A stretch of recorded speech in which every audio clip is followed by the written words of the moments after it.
तो आज के दिन का भी सूर्योदय हो चुका है और इसी के साथ में महाकुंभ को लेकर जो उल्टी गिनती है वो शुरू हो गई है, क्योंकि महाकुंभ को लेकर तैयारियां जोरों शोरों से की जा रही है। लगातार तस्वीरें और तैयारियां हम आपको दिखा रहे हैं। ऐसे में जो सांस्कृतिक कलाकार हैं उनका भी जमावड़ा लगता हुआ महाकुंभ में नजर आ रहा है। क्लासिकल डांसर्स अपना हुनर दिखाने के लिए पहुंच रहे हैं। जी हाँ, संगम नगरी में गंगा घाट पर भारत की जो वैभवशाली संस्कृति है उसकी झलक साफ तौर पर देखने को मिल रही है और इसी के जरिए एक बहुत बड़ा संदेश भी देने की कोशिश हो रही है। देखिए रिपोर्ट।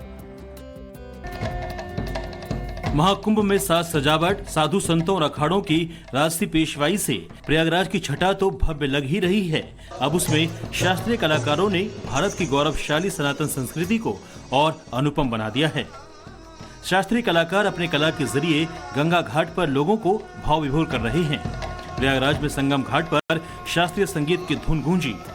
जब शास्त्रीय गायकों के एक दल ने शास्त्रीय सुर छेड़ा तो उसकी आवाज से संगम नगरी की आबो हवा भी गुंजायमान हो गई।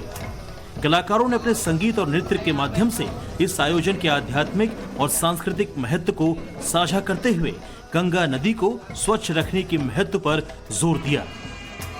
इस संगम भूमि में जो महाकुंभ के पहले जो तैयारियां चल रही हैं उसमें अपने भक्तों के लिए और जो भी आ रहे हैं श्रद्धालु उनके लिए मैंने अपनी ये परफॉर्मेंस रखी है कि आप लोग प्लीज आएं और यहाँ पे आके माँ गंगा, यमुना और सरस्वती के इस पावन संगम पर डुबकी लगाएं और अपने मन, अपनी आत्मा को पवित्र करें।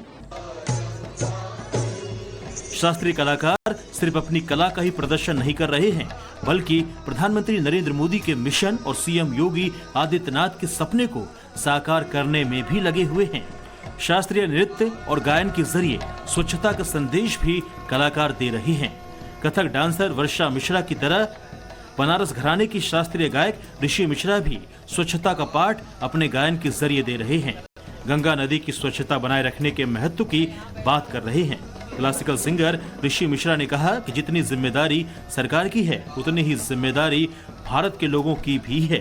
वो अपने शहर को साफ रखें। हम जो नदियों को अपनी माँ बनाते हैं उसकी निर्मलता बनाए रखने में अपना योगदान दें, ताकि विदेशी मेहमान जब यहाँ पर आए तो वो शहर नदियों की सुंदरता देखते रह जाए।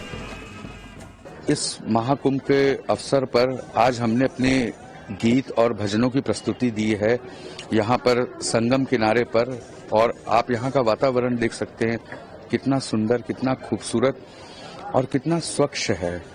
तो देश विदेश से जितने भी हमारे टूरिस्ट, हमारे अतिथि जो भी प्रयागराज महाकुंभ में आ रहे हैं उनसे विशेष आग्रह है कि कृपया साफ सफाई, स्वच्छता का ध्यान रखें और प्रयागराज को बहुत ही खूबसूरत बनाएं, क्योंकि सभी लोगों को पावन गंगा नदी में डुबकी लगानी है, अपने आप को पवित्र करना है, अपने मन को पवित्र करना है, अपने शरीर को पवित्र करना है। तो कृपा करके गंदगी बचाएं, स्वच्छता फैलाएं, प्लास्टिक, कुछ भी कूड़ा गंगा माँ में नहीं फेंकना है।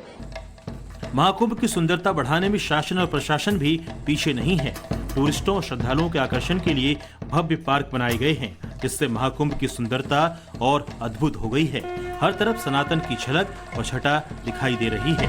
मंदिर और मठ की कलाकृतियां भारत के स्थापत्य कला का बखान कर रही हैं। पार्क के बीचों बीच नंदी की प्रतिमा को देखने के लिए लोग उमड़े हुए हैं। मंदिरों के सामने लोग तस्वीरें खिंचवा रहे हैं, उसका गौरवशाली इतिहास पढ़ रहे हैं।